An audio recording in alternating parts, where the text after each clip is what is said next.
Hi, I'm Mary, a librarian and book reviewer with a focus on stories written for kids, tweens, and teens. Today I get to share with you this book called Star Friends Power Gem by Linda Chapman and illustrated by Kim Barnes. The Star Friends have a special secret.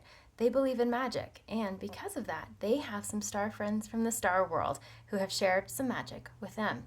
As they're going through their days, they have not only the magic, but also the important task of using it for good to improve the world around them. So, anytime there is a shade or a dastardly character, they have to use their magic in order to rescue everyone around them. Now, recently, there were some shades put into some scarecrows, and even though the Star Friends were able to release the shades from those scarecrows, they still don't know who's behind it and why.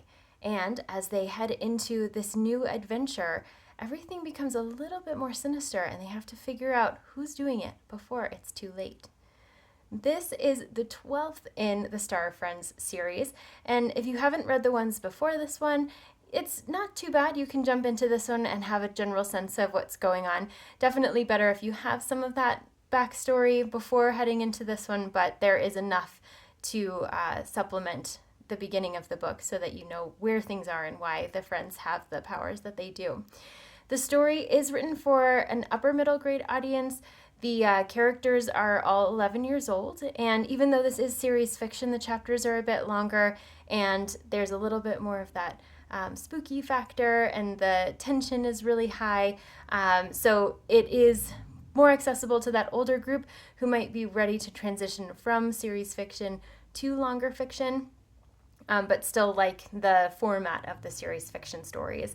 So, like a lot of series fiction, this has some white space, double spacing, some pictures throughout. So you have the images that supplement the text that show you kind of what's going on and help to imagine the story along with the characters. Like most series fiction, it does have a nice resolve at the end. And for very astute readers, they'll see past some of the red herrings, but maybe not all of them. So just like most mysteries, you have a lot of evidence pointing to various characters, and you have to sift through it in order to figure out exactly who the culprit is. So as you're reading this story, it has a lot of elements of magic, of friendship, of inclusion, and also just of community and supporting one another in various ways. If this sounds like a great fit for you or for someone you know, I hope you look for it wherever you get your books.